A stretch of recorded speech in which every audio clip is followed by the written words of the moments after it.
Hey, what's up, everyone?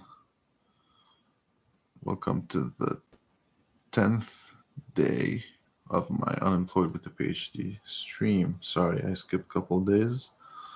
We have a we have to attend the wedding today, actually. That's why I was kind of not able to stream on Friday and Saturday. But yesterday, Saturday, I got the chance to watch Ballerina from the John Wick world, and it was an amazing movie.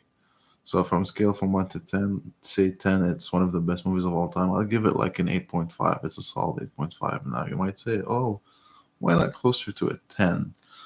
I think the only thing missing about this movie was the fact that the idea was a little bit cliche. You're talking about a woman whose father was killed and she wants to get revenge on it. So she makes a choice to join this cult group or this family group where she trains to become an assassin because she wants to revenge the killing of her dad, right? I think that's the only thing that was kind of not making it one of the best movies ever, right? The idea was a little bit cliche, but the story was really smooth. We had great acting, great stunts. We stayed following what was happening. So one way for me to measure whether a movie was boring or not is whether I checked the watch while watching. I didn't check the watch at all, so that was really good. I feel that Ballerina was a great accessory to be added to the John Wick franchise. And for me, to be honest, I think this officially puts John Wick so far as probably the greatest movie franchise of all time. Oh, but you might tell me Star Wars, Harry Potter, Marvel, Fast and Furious. Look, listen to me. John Wick so far did not have a single bad movie. All of the movies were good. You might nitpick. You might say, I think the third one had some like useless scenes or had some small loopholes, but they were all really great, engaging movies. When you look at all the other franchises, they all had at least one very bad movie. Like it's just really out there. I don't know, Mission Impossible. I think the third or the second one was really really bad, and the Marvel, obviously there was a lot of bad Marvel movies. Now you might say, oh, but if they didn't make those movies, does that mean the franchise would have been better when it comes to the other ones? Yes, this is something people do in sports all the time. Like, does the bad ones count or whatever? But here's how I see it. I see it that so far John Wick has been consistent, really great movies, really great plots, always engaging, always keeping us on our toes. And it's just, I can barely see anything wrong with it so far. So it has been really consistent. And I feel that's what makes it one of the best. When it comes to Ballerina specifically, I think another reason why it didn't, for example, give us the tension or the greatness of the first movie is that we are already familiar with how the world is built. Because when you watch the first John Wick movie, you don't know who the John Wick is, and the way it's written, it's like they keep us on our toes because we don't know what he's capable of doing. Right? We don't know that he's that strong that he can kill many people at once. Since Ballerina is a spin-off, it's the fifth movie of the franchise. We kind of know that this is what she will end up becoming at some point. That she's really capable of doing that. But again, the greatness of this is that they show us why she became what she is, and they showed us the steps that led to that. And all of that was done only in 2 hours. Remember, like this movie is not a 3 hour movie. It's not like the fourth John Wick. They made us go through her childhood quickly, then go through her training, then her killing for the first time, then her making her first mission where she uses rubber bullets instead of actual ones. And at the end, she decided not to kill the guy with the axe. He ended up dying, but she decided not to kill him with the axe directly.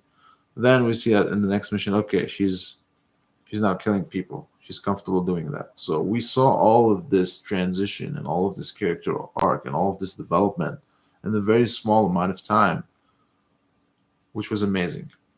I feel that was really important. They brought John Wick back, which was really good. I feel that was a good way to keep him in the franchise, keep him as an active character that we need to see. And we saw his the head to head between him and the ballerina, which was really interesting because we are rooting for both of them, right? So we don't know who's gonna win. We don't know what's gonna happen. We know that both of them are probably gonna stay alive, but how, right? So what was the thing that was gonna end the fight? And it was a creative idea. He's like, okay, I'm gonna let you do what you want to do, but you have a deadline, right? So it's not like it's like those fairy tales where okay, I'll give you whatever you want. So it was conditioned, and this is what I this is what I feel that people need to focus more on movies. Like always do half the thing. Like do not give it all away. Just make it either conditioned or just do not give the protagonist everything they want, right? So you want to keep that in mind when you want to write things. So definitely, if you read the plot in general, it's you might think it's all cliche, but the way it was built, the specificity, the design, and the transition from her being a kid to her discovering that hey, these are the people that killed my dad. I want to do something about it. She goes after the guy at the first, but she knows that the guy is actually a mirror of what her father was and the little girl who was with him. She's also a mirror of who she was when she was a little kid. So at the beginning, you think that this guy she's going after, he's a bad guy, but it turns out that they're gonna go have a small alliance.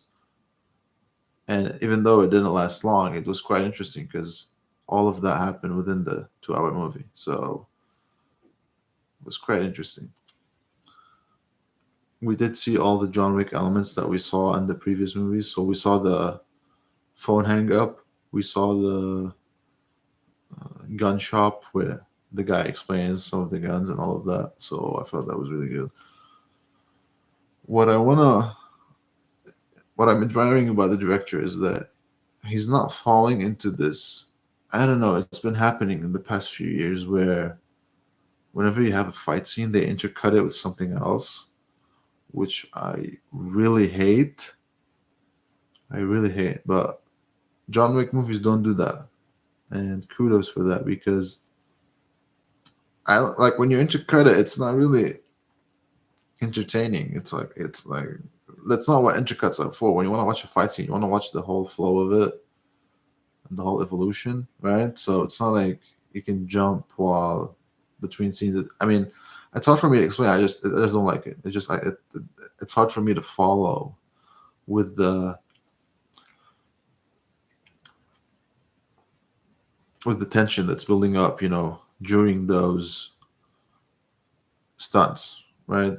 And especially with John Wick, which is a movie that's heavily built on stunts, it was close to perfection. It's like I've never seen better stunts than the John Wick's movies, and they always get more creative. So in this movie, you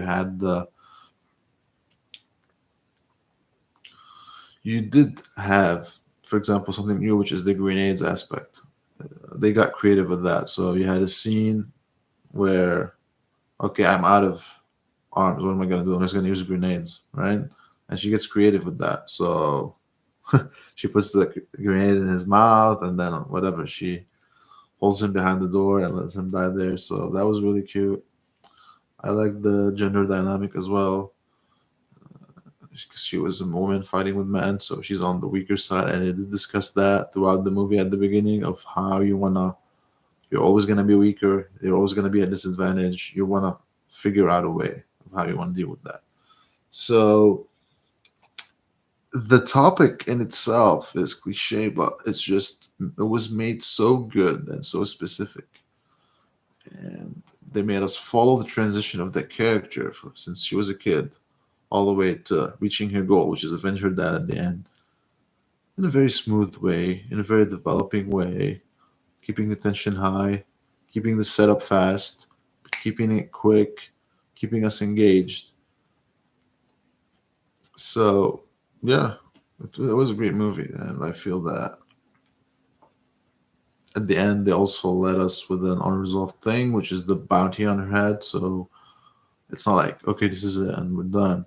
there's a continuation to that. We want to see what's going to happen later, which is what movies should also be about. Remember, a movie doesn't really have to answer everything. A lot of movies, they actually bring more questions at the end than they actually answer questions before that. If that makes sense. So I feel that having a movie with like Ballerina was really good for keeping the franchise moving forward. And yeah, it's just a franchise that you want to keep in mind, and it's going to be part of Hollywood history. And I feel that a cult following is going to grow with that franchise, and it's kind of necessary as well. And I feel from a academic perspective, it's really helpful for students to keep an eye on this franchise. And some project would be, let's say if I want to teach a class, I would think, okay, your big project for this class is you want to pick a scene from the John Wick franchise and try to reshoot it like a stunt, like a fighting scene. Yeah, like because they keep getting more creative. Like we had the flames this time. We had the grenades stunts. We had the flame stunts, and you notice that she has a thing for like knives. So definitely, always looking forward for the next movie. Like, obviously, it's gonna become more challenging for the staff and the producers and directors to keep the audience, because one of the main issues with franchises is that some of the movies get repetitive. People just lose interest with time, right? And it just, you end up losing the audience because you can't keep up with the expectation. And that's what, for example, X-Men went through. It's not just about Marvel and the others, because Marvel, it just, you just go out of it, right? Because it's all PG-13. But when you think about like X-Men, for example, it just got so repetitive, and it just got so boring, right? So I feel that with John Wick, it was a good approach to bring in a new main character, such that you are expanding the world, you are bringing a newer approach, a new version of the assassin that you want to follow, which is a woman. And we definitely now want to know of how she's going to deal with the bounty that's going to be placed on her head in the next movie. We did see John Wick deal with that in the previous movies, so it's going to be interesting of how she will be dealing with that, and what would be her goal besides obviously escaping the bounty, right? So because we still have the little kid, which is, we don't know a lot about her yet. We don't know who her mother is. Maybe the mother gets involved in the next movie one way or another. We kind of see that she's half black, so this will be developed throughout the next movie. And I feel that John Wick is just here to stay. I don't see any reason for it to end. So yeah, I'm happy. I'm happy to be able to have watched the previous four movies and now the fifth one. And yeah, definitely looking forward for the sixth movie. So yeah, that's it. That's my analysis. I was hoping someone would be with me. Maybe we can like have a debate about certain topics, see if there's some disagreements. I'm gonna try to see if someone watched the movie, and hopefully we can discuss it in more detail. And yeah, I'll make a crypto update soon. So yeah, thank you so much, and enjoy your weekend, everybody.